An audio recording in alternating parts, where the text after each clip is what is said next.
Hello mga Spark, kamusta kayo? At ngayon, pag-uusapan natin ang mga bagay na pwede mong gawin upang garantisadong mapuyat ang lalaki sa kakaisip sa iyo.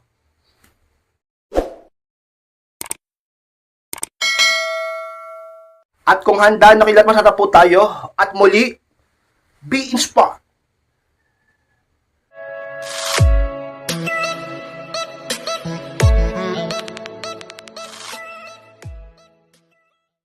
At ang unang bagay na dapat mong gawin upang garantisadong mapuyat ang lalaki sa kakaisip sa iyo is dapat nag-cure sa iyo after yung mag-usap. Yan ang unang sikretong dapat mong gawin kay Inspired upang garantisadong ang lalaki, ikaw lang ang isipin na mapuyat siya sa kakaisip sa iyo.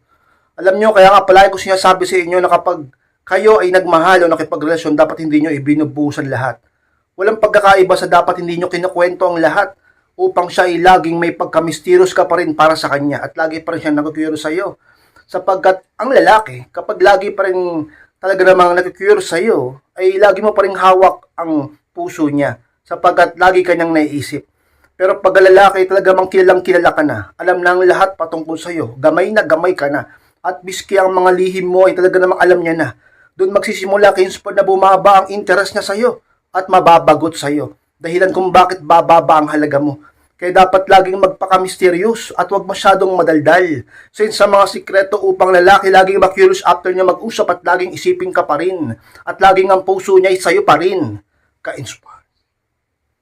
Pangalawang pwede mong gawin ka-inspired upang garantisado na mapuy ang lalaki sa kakaisip sa'yo is pakinggan siya palagi at ipakitang naiintindihan mo siya. Yun ang pangalawang sikreto ka-inspired. Alam niyo mga ka-inspired, isang mga pinakasikreto talaga yung pinapakinggan ng partner. Bakit? Sapagkat ikaw hindi mo pinapakinggan ng partner mo, diyan magsisimula ka inspired na mawalan din siya ng gana sa iyo. At baka isa pa yun sa mga pagmulan ng mga problema at pag-aaway nyo. Pero kung kayo pareho, nakikinig siya sa iyo at nakikinig ka rin sa kanya at naiintindihan yung isa't isa, diyan ka inspired, magpapatibay ang sa inyong relasyon. Isa sa mga magpapaganda ng inyong samahan at magpapaayos ng inyong mga problema. Sapagkat sabi nga sa isang kasabihan, walang problemang hindi naayos sa mabuting pag-uusap at sa dapat may pagkakaintindihan. Dahil kung ganyan ka ka-inspired, siguradong lalaki, mas lalong may in love sa'yo. Mas lalo ka magiging mahalaga sa kanya. Dahil ganyan ang pagkatao at personality mo. Siguradong lalaki, laging mapupuyat sa kakaisip sa'yo. Lagi kanyang mamimiss, lagi kanyang hahanapin kapag wala ka. At hindi kayo nagkakausap. Sapagkat ikaw yung klase ng babae na pinapakinggan siya at naiintindihan siya ka-inspired. Pangatlong pwede mong gawin ka-inspired upang garantisado na mapuyat ang lalaki sa kakaisip sa iyo is dapat hindi ka laging online o available para mapapaisip siya. Yan ang pangatlong sikretong bagay na pwede mong gawin ka-inspired upang garantisado ng lalaki siguradong mapuyat sa kakaisip sa iyo.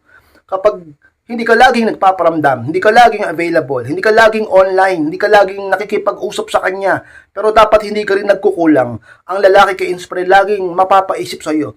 Gustuhin man niya o hindi. 'Di ba? Sadyain man niya o hindi, talagang kusa maaalala ka niya. Talagang kusa maiisip ka niya. Kahit sobrang busy niya, kahit may kausap siya, kahit meron pa siyang kasamang iba, kahit sobrang marami rin siyang iniisip, talagang masisingit ka sa utak niya. Talagang hahanap-hanapin ka niya. Kaya napakapangit naman talaga kapag sobra ka kung magbigay ng panahon sa isang tao. Sapagkat doon bumababa ang halaga mo at nagsasawa sila sa iyo. Huwag laging available. Huwag laging magparamdam. Huwag laging mag-text, huwag laging mag-call, huwag laging mag-chat. At talaga namang ka-inspired. Huwag kang laging online. Dapat pinapakita mong nagpapaka-busy ka.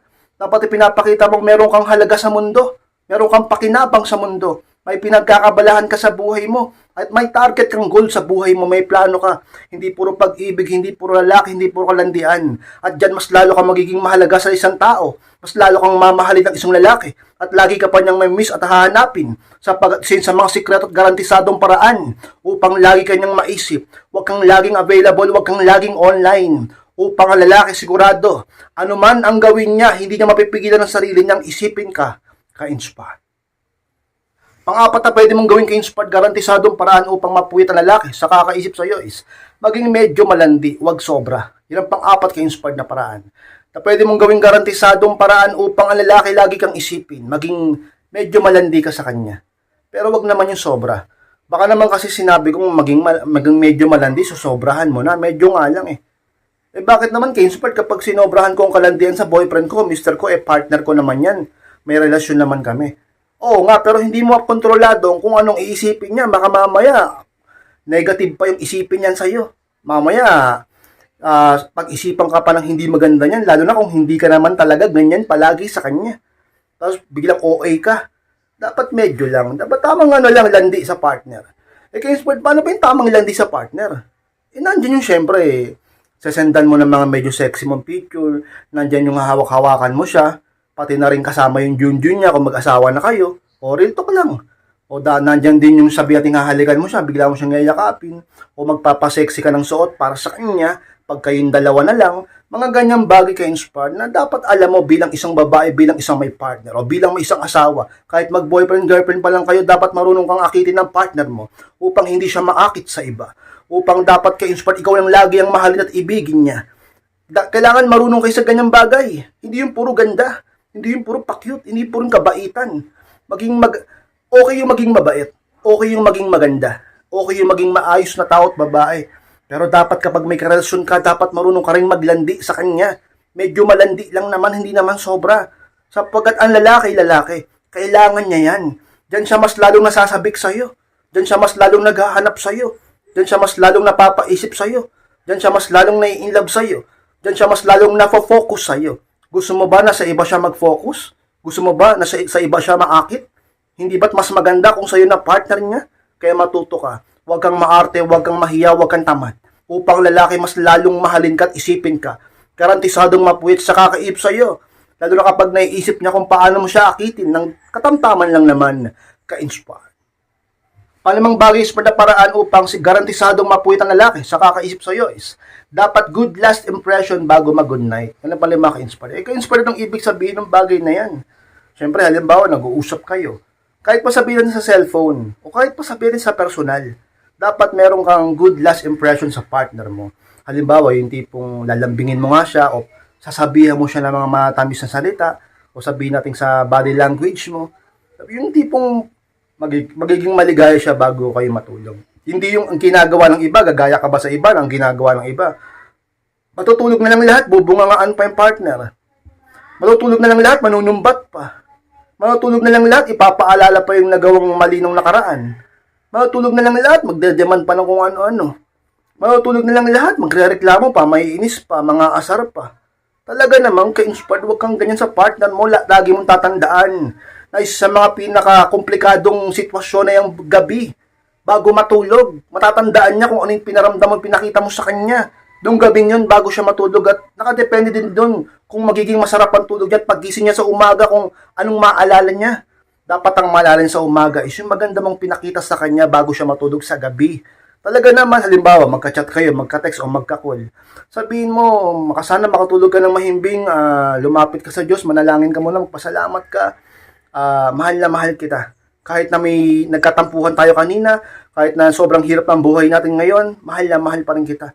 Hindi yung matutulog na lang. Ikaw, magsumikap ka nga. Hindi yung puro ka ganyan. Hindi ka naman, umaasenso. Matutulog na lang, gaganunin mo pa. Okay naman, magkasama kayo, magkatabi kayo sa higaan. Tapos, imbis na yakapin mo, itatalikuran mo. Imbis na mag-good night kiss ka, diretso tulog ka na lang. Diba? Ano bang klaseng bagay yun? Matutuwa ba, may inspired ba ang partner mo sa'yo pagka ganon?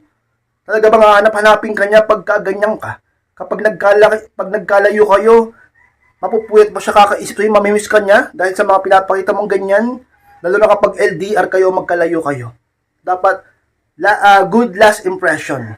Dapat yun yung makita at marinig niya sa'yo. Yung mga magagandang bagay bago matulog sa mga sikreto upang tandaan ka niya at mapuyat siya kakaisip sa'yo pagkat mamimiss ka niya. At laging niyang maaalala yung mga magagandang pinapakita mo sa kanya upang mas lalo siyang ma-inlove sa'yo. Ka-inspire. Mga expert, maraming salamat po sa pagtapos ng vlog nito. Kung kalimutan na mag-like, comment, and pakishare na rin po ng video na ito upang makatulong naman po tayo sa iba. At sa mga hindi pa po subscribe, click nyo po yung subscribe mga expert, click nyo po notification bell upang ma-notify kayo pag may bago akong upload. Sa mga gusto magpa-coaching, magpa-advise, ayun yung profile picture ko sa FB. Kapag nakita nyo yan, search nyo ako po mismo magre-reply. Kung mag-chat kayo, ako po mismo ang siyang magbabasa ng mensahe nyo. Maraming salamat mga expert. Ingat kayong lahat. Mahal ko po kayo. At muli, be inspired.